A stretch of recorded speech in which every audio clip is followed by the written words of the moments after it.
you're passionate about transforming retail operations and improving performance, plus you're accountable for key change projects and programs in your company, then you're in the right place. Welcome to the Retail Transformation Show with me, Oliver Banks.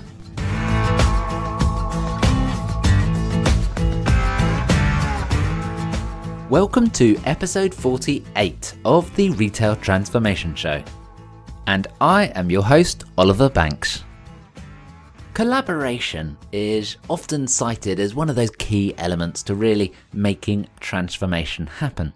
But collaboration, of course, requires multiple people to come together. And that's one of the reasons why I think live events are such an exciting proposition for the retail industry and all of us that sit within it. So on today's episode, I'm inviting back Retail Week's Poppie Mickleburgh, who is Events Director, and Rebecca Morrison, who is Content Manager for Tech. Now, Tech is a 2-day festival of all things retail and technology. It's happening on the 2nd and 3rd of October in London, and there's a ton more information which you can find over at tech-festival.com. So with our two guests, Poppie and Rebecca, who were of course on the previous episode, episode 47, where we were exploring some of the big challenges when it comes to technology in retail transformation. But this episode focuses much more on some tips and advice about attending live events. And you're also going to find a sneak peek preview of Tech. Now, there are some tips in here that are specifically about that Tech event, which is happening in October, but there are also a load of tips that are highly relevant whichever event you are going to. If it's a live face-to-face event, then you can get a ton out of this episode. So without further ado, let's jump straight on into this one, and you're going to be able to find a summary of the conversation over at ob&co.uk/48. Enjoy! This week on the Retail Transformation Show, I'm once again joined by Poppie Mickleburgh. Hi, Poppie. Hello. And Rebecca Morrison. Hello. Hello. Thank you for joining us once again. Last week on episode 47, we were diving into the whole world of retail transformation inspired by tech and new developments in tech. And of course, we've got Tech as an event just around the corner, 2nd and 3rd of October. So that's an exciting time. It's Europe's largest festival of digital commerce. Yeah. In preparation, it's a live event. And I really wanted to dive in with both of you about how to get the most from a live event, because everyone's listening to a podcast right now. Yeah. Watching a video, perhaps. But a live event is something completely different. So I suppose, Poppie, you're events director for Retail Week. Why are live events so cool? Many reasons, I think. So I think the most important thing, especially in a kind of very digital focused world now, is actually how important it is to be face to face. I think that is just one of the most special things about live events, is that you can bring a large number of people together to have awesome conversations, to hear incredible content, and to meet potential partners and pick up on that. And I've been Retail Week's event director for the last 5-ish years. We've had some really fab stories, of people stood in the coffee queue, just introducing themselves to the person next door, and it ending up being a great partnership, or someone that, they didn't think they would meet or really kind of ever understand what they could do for the business. And I think it's, as much as it's a digital world is really brilliant and there's emails and phone calls, there is just, I just haven't, and whoever comes up with it in a tech world is incredible, but I just don't think there's anything to replace that human interaction and that kind of conversational side of things. How about you, Rebecca? Yeah, I think obviously being content manager, I'm obviously going to pick up on the content piece of what Poppie said, but yeah, it's getting content that the attendees won't be able to get anywhere else. It's the speakers giving really honest and unique insights into projects they've led on, maybe times when things have gone not so well as obviously when things have been a success. And, really kind of unique insight, things that the audience won't be able to read in press releases, basically. So that is invaluable. If you can't get that information anywhere else, you have to be at the event to get it. So, yeah. And certainly I know the excellent events that you put on have some really high profile speakers that you just don't get to engage with on a day-to-day basis, even if you're in that company, for example. Yeah, absolutely. So I think that's all about inspiring them as well. It's about, being under the same roof with these people, as these people being inspired by them. And as Poppy said, you never know, you might meet them in the queue for a coffee and actually be able to strike up a conversation with them. I mean, you're not going to be able to do that anywhere else, right? So absolutely. I'm keen to ask for some tips. Yeah. Right. So as event pros, I'm keen to understand what should people be doing. I'm kind of thinking, could we lay it out? Maybe some things to do before, some things to do at the event, and maybe afterwards as well. Absolutely. So I think the most important is before the event. So tech is quite large, and there's a lot going on. There's 10 stages. We've got tons of exhibitors, about 60 startups. So there's a lot to get through and a lot to see. And I think if you turn up on site having not done any pre-prep, even if it's like half an hour on the train on the way in, then you're kind of already on the back foot. So we have an event app which launches on Monday, and I think it is like the most important tool to have on site. So firstly, you can set your own schedule, so you then know exactly where you want to be at what time. The other feedback that we had last year in particular was that there was lots of people wanted to meet, but it kind of became a bit serendipitous about whether or not they would bump into them. So the app now allows you to arrange meetings and talk to people, and we have a new meetings lounge at Tech this year, so that rather than being like, shall we meet in the corner over there or underneath this stage and trying to work out who they are, you know that you need to be wearing the red rose. Exactly. Well, this is where what 3 words would come in really handy, actually. I'll meet you at chair, table, water bottle. Yeah. And so you can basically say, well, you meet at table 1 at 11 o'clock or whatever it might be. You can get the app this year is actually a technology event, so it's AI powered, so it then also suggests the sessions they think you'd be interested in based on kind of your interests, the kind of exhibitors and startups that you should meet, and then again it goes down to people as well, so the types of people they want to meet. And the other thing on that we've introduced again this year, because tech's big and technology goes across all parts of the business, so supply chain, IT, customer experience, marketing, etc. We've created 5 tribes, and we want people to be able to find their tribes. And they are the digital collaborators, the final milers, the store superheroes, customer evangelists, and the talent seekers. And we are recommending that people join a tribe. You can join 2 if you want. We don't have a limit on it. But each tribe has certain sessions that we recommend, certain exhibitors that they should visit. And then most importantly this year we've introduced something called the meetups, which is each tribe will have a meetup across the 2 days where just like-minded people who come to seek similar challenges, have similar issues, can come together and hopefully come up with new solutions, form new partnerships and broaden out their network. So we've introduced a lot this year. I really like that opportunity to meet the like-minded people. I think that's a really smart idea. The whole thing about the tribes came about because we want tech to be about bringing that whole retail technology ecosystem together, and actually retailers and tech companies need to be partnering on a much more strategic level in order to drive things forward.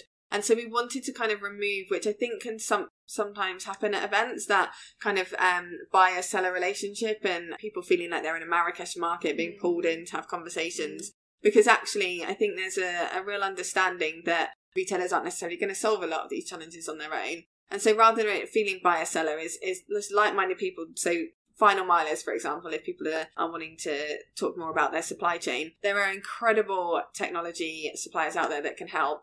But we just wanted to change that conversation from a business development, sales conversation to this is how we think together the industry will change and what will move forward. And us as ex-supply chain company are thinking about, and us as ex-retailer are thinking about. And that's what we have spent a lot of time here thinking about, how we curate that conversation and make it valuable for all parties. That sounds excellent. I know I used to work for Tesco a few years ago, and when I used to go to these events, I used to kind of slightly dread my badge that said Tesco because suddenly you've got all these supplier sales teams that are like, Tesco, let's just blab and blab to them, because suddenly I can say, you know, I'll scan the badge and everything. I've got Tesco as a lead. Yeah, great job. Yeah. And it's so impersonal. Absolutely. And I think another thing that we've introduced to stop that is something called the tech tours. So again, I keep kind of harping back on it, but retailers, I really believe, know that they want to meet some technology companies. A lot of stuff retailers are building in-house, and there's other things they absolutely know that they want to partner with people, but find the right partner and have the right conversation. So we did tech tours last year and we're growing them out. We have got a lady called Liz Baselar, who is the founder of The Current Global and host of the Innovators podcast, and she is curating tours of some of the exhibitors on the show floor, all based on her industry knowledge and her research on who she thinks is doing things a little bit differently, really innovative, or actually just nailing fabulous retailing, like who is doing stuff great.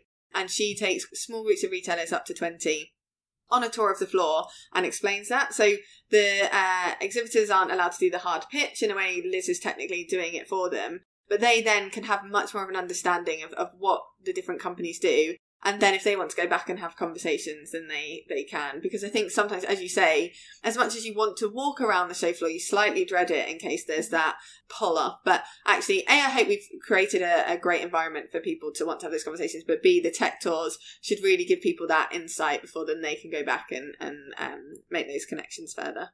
Super. So bringing it back round to tips when we're at the event, having a look around is absolutely key. And if you're at an event where we don't have a tour that's a curated tour, maybe turn your badge around. Yeah.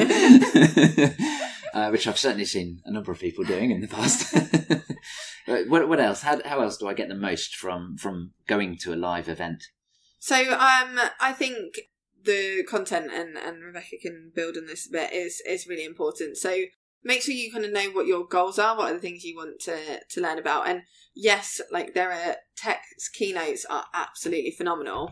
However, there are some other speakers that you might not necessarily have known the company or actually what they do, but I bet they're the ones that if you go to their sessions, you'll walk away with. So I think don't be afraid of speakers that you might not necessarily know what they're about. If the topic is something you're interested in, I'd go and see it, because I think often they are like the sort of hidden gem of the information. Absolutely. Yeah, actually building on that, so I had a really great panel call today with one of my panels around sustainability, and one of my speakers on that panel, she met Barack Obama, and he said to her that it's people like her who are going to change the world. So it's these kind of stories and these kind of concepts and speakers that we have on the smaller stages that I think need to be heard as well. So I definitely recommend checking out exactly if it's companies that you've never heard of, look them up, and if they're talking about things you're interested in, go and discover them, because it's all about that curiosity and discovery that's going to kind of drive the industry forward as well. And I think on that, my other recommendation is meet with people. So again, if a company that you've not really heard of reaches out and says we should meet up, I'd meet them for 10 minutes. Like, what's the worst that's going to happen? It's 10 minutes of your time. They could change your fortunes. They might not, but at least you know, and then you don't have to do anything. But I do think people can get really bogged down with, right, I know the big companies and they can help. But, we've got some 60 incredible startups that are coming that are doing some really impressive things. And I think, many of kind of the mid-sized companies, and I think it's really worth having even a 5-10 minute exploratory conversation with some of those, because you might find someone that's going to help with one of the biggest things keeping you awake at night. Absolutely. And I think going into that, a short meeting could be so powerful, because you have that ability to say, well, it's only 5 minutes or 10 minutes. Yeah. And if it's not going well, it's like, get out quickly. Yes, yeah. And I think actually we've hopefully done 2 things to help with that. So one is we're working with a company called CoCubed, who are doing speed matchmaking for the startups. So again, if you're a company wanting to look to work with startups or not sure, you can go to the CoCubed desk, which is by the Discovery Zone at Tech, and they will set you up some speed dating. It's 5 minutes. So again, hopefully it's not too much of a basically 5 minutes per company, and you can say I want to meet them about supply chain or data or whatever it might be. And the other is through the AI meeting matchmaking tool that's now integrated into our app. Those meetings are 20 minutes long, and again, hopefully there's not so long that you feel like you're giving up a lot of your time. And actually, I do hope just that people will cut it short after 10 minutes if it's not right. But the whole ethos of all of trying to create these kind of connections is that it will make sure people just always go away with meeting the right people and having the right content. Super. And I'll add in a tip as well. If you want to do short meetings, you know how to introduce yourself in a short way. Yeah. Because I've been talking to some people and it's 5 minutes of them sort of blabbering on about sort of what they do, and you kind of get it, but I don't really know. Yeah. Do you have any tips for when you're in a meeting and you know it's not working? How do you end it quickly? I think setting it up as a short meeting is a great expectation setter to begin with, and that kind of gives you the permission, right? That sometimes we can be a bit polite. Yeah. So I think just say it as it is. Yeah, definitely. And it can be helpful just to prepare a couple of lines of, I've got something else to do. Yeah. Thanks very much for your time. Good luck with it all. It's a closing statement that says, thanks, but no thanks. Yeah. How about you? I think similar. I think it's, it's really interesting to learn more about your business. It's probably not for us at the moment, but really appreciate your time. Yeah, enjoy the rest of the show. And I think that honesty is the best policy. That's fine. If both sides can move on. And I think it's that fear of rejection or awkwardness that I think can hinder people having those meetings and those conversations. And I think that's a real shame. I think if both parties go in knowing that it's exploratory and it may or may not work, fabulous. And if it doesn't, well, so be it. It's kind of, you've got to kiss a lot of frogs to find your prince, right? And building on that, I actually see that as an opportunity. Ending a meeting that's not going well, I see that as an opportunity because it's freeing up your time to then go on and have another conversation, which potentially is going to be your prince, right? Yeah. So, yeah. That's a good point. There's this classic case in Silicon Valley. So Elon Musk has this kind of policy in his business that if you're in a meeting and you're not adding value or you're not getting anything from it, you have permission to just walk out and get on with something else as well. So I think that's quite important, and it just means that you can be efficient and find your prince, even if you have to kiss a lot of frogs. To get I like it. Lots of frog kissing going on. Yeah. That's how to get the most out of it during. How about afterwards? Assuming that you're not bombarded by suppliers trying to make contact with you. Yeah. So I think there's a few things. I think one is so we have a lot of companies that come with large teams, and I think that's incredibly valuable because I think it's much easier to make a step change if everyone's come and listened to things or met the same supplier or whatever it is, to be like, right, let's implement that.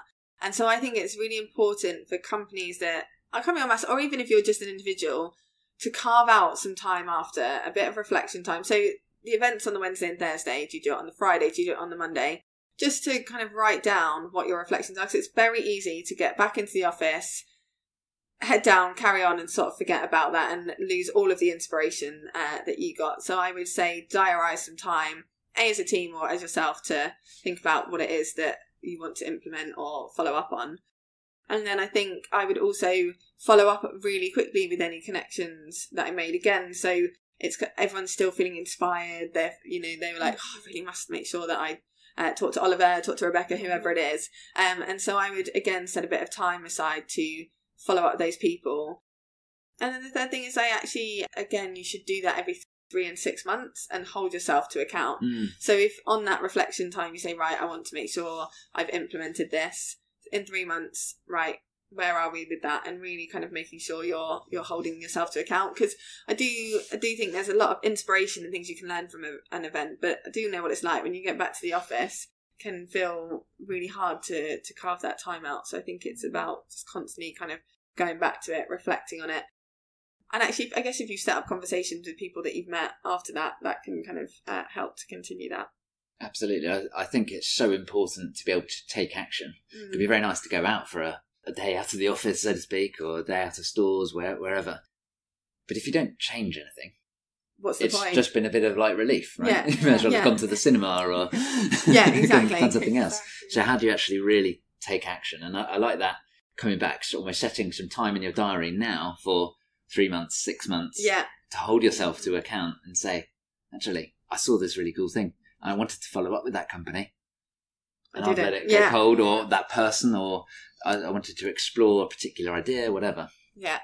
And actually, I think, going back to the before, but it links to the after, is setting yourself 2 or 3 things that you really want to achieve, and then making sure you do that at the event, and then afterwards, again, reflecting on how you achieve those goals and what it is you learn, or who it was that you met that you now need to follow up on. And I think if you just really set 2 or 3, you can be really focused, because tech is big. There is 180 speakers. It's it can probably feel quite overwhelming and not sure where to start. Whereas if you go in with focus, you know what you're going to do, I think it's then easier after the event to really focus on that.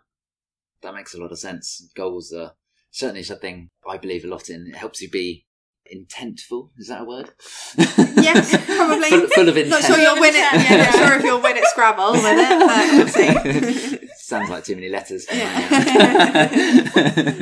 So I'm keen to also ask, as event organisers, you must see events through a slightly different set of lenses or a different perspective than attendees. What's the biggest missed opportunity that you see people doing that just makes you go, I just wish you would?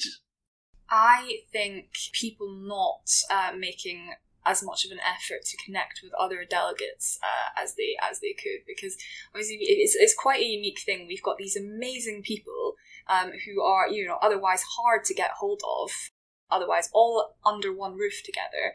So they need to seize the opportunity and be chatting, networking, and strategizing the future together. And I think if they don't, that's a massive missed opportunity, because when else are you going to be able to do that at such a scale as well? The biggest thing that winds me up is when I see our sponsors sat on their stands, not going to listen to content or go and engage. And we talk to our sponsors a lot. We give them all our hints and tips. And I think the reason being is they often think that people will come to them and talk. And a lot of the time they do, right? But I would recommend everyone that's there, if there's content going on, go and listen to it. Because I think it will inspire you and you'll think a little bit differently. It's a talking point. So again, networking can feel awkward, right? So it's kind of, how are you today? Where have you come from? Oh, nice weather, isn't it? Like, it's slightly awkward, whereas you're like... Oh, sorry, it's a 5-minute meeting. Yeah, I know. But I think if you can go in and be like, did you hear what that guy from JD.com said? What do you think about that? Isn't that fascinating? Like, it's a different conversation starter rather than that kind of typically in Britain, I think, where it's like awkward thing. So I really recommend everyone, even if you just think you're there as a salesperson to get your leads, to go and listen to some content. Because firstly, you probably might be sat next to someone that you want to meet. And secondly, it's a great conversation starter. And even if it's not with the leads you meet on site and then a meeting you have 2 weeks later, it gives you a bit more integrity. It gives you a bit more something else that you can say, oh, fascinating. I was listening to Clodagh Variety of Sainsbury's and she was saying all of this fabulous stuff and all the lessons they learned from their cashless store and et cetera, et cetera. And I think people then, you've got more to offer to your customers. So sponsors, get off your stand. I've got another thing to add to that, actually. So with the whole attending sessions piece as well, if you're attending a session, like, our speakers are phenomenal. They've been chosen for a reason because they are fantastic and they're adding huge value to the future of the industry, right? So if you're at one of our sessions, put your phone away. Really, that email, can it not wait until after, or after the day is finished? Chances are it's not that crucial and it does not have to be answered right at that time. You can only get your phone out to ask the speakers questions on Slido. Yes, on Slido, yeah. Although, and actually that's another really great point is, again, as Rebecca said, another great thing about events is that you're seeing content that you can't read in a press release. It's also that all of our speakers have allowed questions. So it's one of the only times that you can ask all the questions you want to ask to a lot of these companies. And actually I think Slido is another great bit of event technology that has allowed people to do that without feeling nervous about asking questions in front of an audience. You can do it anonymously and through a phone. And yeah, you can ask anything you wish and hopefully it will get asked for you. So I also would recommend that you make sure you ask questions too. Yeah. And another tip, kind of inspired by some of the things you were just saying there, it is easy to, if you're going as a group of colleagues or people you're friends with, to walk around together and just go around everywhere. But actually, particularly on a big event where you've got, I think, 10 stages, you said, split up and get back together and discuss it all, because you can find out so much more. Go and talk to different suppliers. You'll get different perspectives rather than going around in a group where it doesn't invite people to engage with you, right? Absolutely. And also just to what you were saying about emails as well, it's so easy to get dragged back in, or I just got to make a quick, phone call or jump on a conference call, whatever. it's got to be important to block out your diary, right? Otherwise, you're just not present. Absolutely, and you know, your company is investing in you to come to tech, so got to bear that in mind as well. I think you being present in the moment is more important in terms of what your business has allowed you to come and do than answering an email that most of the time, 9 times out of 10, can definitely wait. It's not super urgent. Absolutely, and how else are you going to have all of those meaningful conversations and listening to such one-off opportunity speakers or meet all these different companies all under one roof? You know, you're just not going to do that on a normal work day, right? Yeah. So this has been really fascinating. Anything else to add? Any final tips or pieces of advice if someone is about to attend a live event, whether that's tech or something else? Yeah, I've got one more. So in chime with the kind of networking piece, the party on the evening, after the afternoon keynotes of day one, definitely come to that. Come and have a drink, come and have nibbles, because that again is a huge opportunity to meet like-minded people with the same kind of challenges and business objectives in a bit more of a relaxed environment, right? I mean, you were saying one of you said earlier, it can sometimes, I think it was you, Poppy, it can sometimes feel a bit awkward kind of breaking the ice with people, but if you're in a kind of relaxed environment where there's music and, you know, a beer in your hand, it's just a lot easier to do that. So I definitely would recommend kind of seizing all of these opportunities as well around the event too. And I think the thing that I would say, or that I'm excited about, is Rebecca has confirmed 2 secret speakers. Ooh. So secret speakers, the other kind of thing that we like to do, they are out of industry. They are not necessarily kind of relevant to tech, digital transformation, but they've got stories to tell. They've got things to share. And when we've done them at Retail Week Live, they have been probably the most talked about things. So there's one on each day, and I guess the kind of underlying message is the impact that technology can have. But I'm excited for them and to kind of hear their stories and how people think about them. That's cool. I absolutely love getting external inspiration from places that you just wouldn't imagine, and I know that's what you've got cooking up in the background. So I could twist your arm, but I don't think you'd tell me, would you? No, you've got to keep it still. There's only a few people within Retail Week that know them as well, so we keep them under wraps. Yeah. Need to know basis. Yeah. Sounds exciting. It's like if we told you we'd have to kill you, so we don't want that to happen. I'll let the listeners vote on that. Well, Poppy, Rebecca, thank you so much. Thank you. Thank you. This has been, we've really dived into tech and also some really good tips for other events as well, to really get the most out of that time investment that your company is making into you, as you absolutely say. So thank you so much for jumping on the Retail Transformation Show with me. Thank you very much. Thank you, Oliver. Cheers. So I hope you will agree there were a ton of great pieces of advice and great tips to take into live events from that conversation. What was your favourite tip? Which one was perhaps the thing that you know you should do, but maybe you don't do quite as well as you could? I'd love to know what your thoughts are.